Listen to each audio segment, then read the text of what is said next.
अस्सलाम वालेकुम seventh class, क्या हाल है आप लोग। उम्मीद है कि ठीक ठाक होंगे।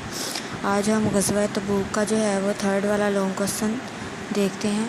थर्ड वाला लॉन्ग क्वेश्चन क्या है जी, ये देखें। मदीना मुनव्वरा से तबूक तक का सफ़र कैसा था। मदीना मुनव्वरा से तबूक तक का सफ़र कैसा था। ठीक है, आज हम इस लॉन्ग क्वेश्चन को पढ़ेंगे, ये वाला लॉन्ग क्वेश्चन। ठीक है, इसका आंसर देखें ज़रा, इसी पेज पे यहाँ पे आ जाए। कल हम लोगों ने सेकंड लॉन्ग यहाँ तक किया था। ठीक है, नेक्स्ट जो है वो आज हम करेंगे यहाँ से। यहाँ से आपका थर्ड वाला लॉन्ग क्वेश्चन स्टार्ट होता है। ठीक है, थर्ड वाला लॉन्ग क्वेश्चन। सन 9 हिजरी में नबी अकरम सल्लल्लाहु अलैहि वसल्लम की क़यादत में 30,000 सहाबा कराम शाम की तरफ रवाना हुए। आप सल्लल्लाहु अलैहि वसल्लम की हयात मुबारका में मुसलमान मुजाहिदीन की ये सबसे बड़ी तादाद थी।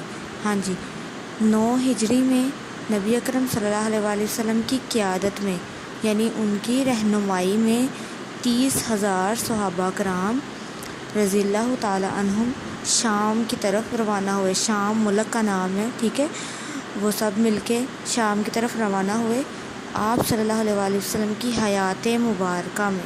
ठीक है, उनकी ज़िंदगी में ये मुसलमान मुजाहिदीन की, मुजाहिद होते हैं लड़ने वाले, सिपाही, अल्लाह की राह में जिहाद करने वाले, ये उनकी सबसे बड़ी तादाद थी।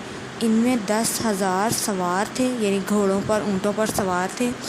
सवारियों की कमी की वजह से, यानी कि ऊँट वगैरह जो थे वो कम होने की वजह से सहाबा कराम रज़ियल्लाहु ताला अन्हुम बारी बारी सवारी करते थे। ठीक है, बारी बारी, कभी वो उतर जाता, कभी वो सवारी पे बैठ जाता, फिर वो थक जाता, फिर वो बैठ जाता, इस तरह से बारी बारी सवारी करते थे। 18 आदमियों के लिए 101 ऊँट था, यानी कि 18 आदमी थे, उनके लिए सिर्फ़ एक ऊँट था। अक्सर सहाबा कराम रज़ियल्लाहु ताला अन्हुम ने ये तवील सफ़र पैदल ही तय किया, यानी अक्सर ज़्यादातर जो सहाबा कराम थे ना, उन्होंने ये लंबा जो सफ़र था ये पैदल ही तय किया। और मुसलमानों ने 805 किलोमीटर का ये फ़ासला, कितना फ़ासला था, 805 किलोमीटर का ये फ़ासला इंतहाई इस्तकामत, सब्र, हौसले और जवाबमर्दी से तय किया। सफ़र की तमाम तर तकालीफ़ को अज़्म और हिम्मत से बर्दाश्त किया। सामान की कमी की सफ़र की तकलीफ़ की वजह से इससे हबीशुल उसरा, यानी तंगी का लश्कर भी कहा जाता है। ठीक है, यहाँ तक आपका थर्ड वाला लॉन्ग क्वेश्चन।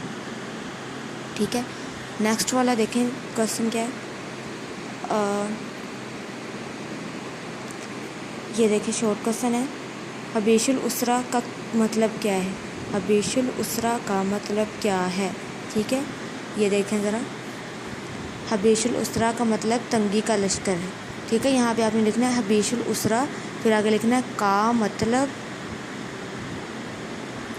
यानी को काट के, का मतलब तंगी का लश्कर, आगे इसको काट के है। ठीक है, हबीशुल उसरा का मतलब तंगी का लश्कर है। ये आपका शॉर्ट क्वेश्चन नंबर 5 है। ठीक है, शॉर्ट क्वेश्चन नंबर 5। ठीक है, और ये आपने अच्छे से तैयार करना है। उसके बाद ये देखें लॉन्ग क्वेश्चन नंबर 4, रूमी फ़ौज मुकाबले में क्यों ना आई।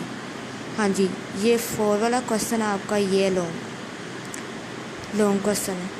मुसलमानों की ज़रूरतमंदाना पेशकदमी के नतीजे में रूमी फ़ौज इस्लामी लश्कर के मुकाबले की हिम्मत ना कर सकी, यानी कि जो रूम की फ़ौज थी ना, वो उन्होंने जुर्रत देखी, सहाबा कराम में इतने मुसलमानों में जुर्रत देखी कि वो मुसलमानों का मुकाबला करने के लिए तैयार ही नहीं हुए, हिम्मत ही नहीं उनकी हुई।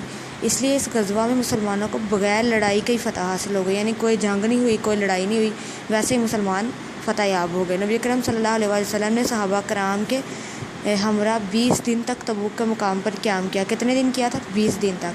और फिर वापस मदीना मुनव्वरा तशरीफ़ ले आए। जब इस्लामी फ़ौज की मदीना मुनव्वरा वापसी की खबर पहुंची तो औरतों, बच्चों और बच्चियों ने आप सल्लल्लाहु अलैहि वसल्लम का इसी तरह वालहाना, यानी खुशी के साथ इस्तकबाल किया, जिस तरह हिजरत मदीना के मौका पर किया था। यहाँ तक आपका 4 वाला लॉन्ग क्वेश्चन। ठीक है, आपको मैंने 2 लॉन्ग क्वेश्चन पढ़ाए हैं, एक 3 वाला, एक 4 वाला और एक शॉर्ट पढ़ाया। हबीशुल उसरा का क्या मतलब है। हबीशुल उसरा का मतलब है तंगी का लश्कर। ठीक है, आपने ये अच्छी तरह से तैयार करना है इसको, और लिख के देखा करें ताकि आपकी इमला की गलतियाँ जो हैं वो निकल जाएँ। चलें, अल्लाह हाफ़िज़।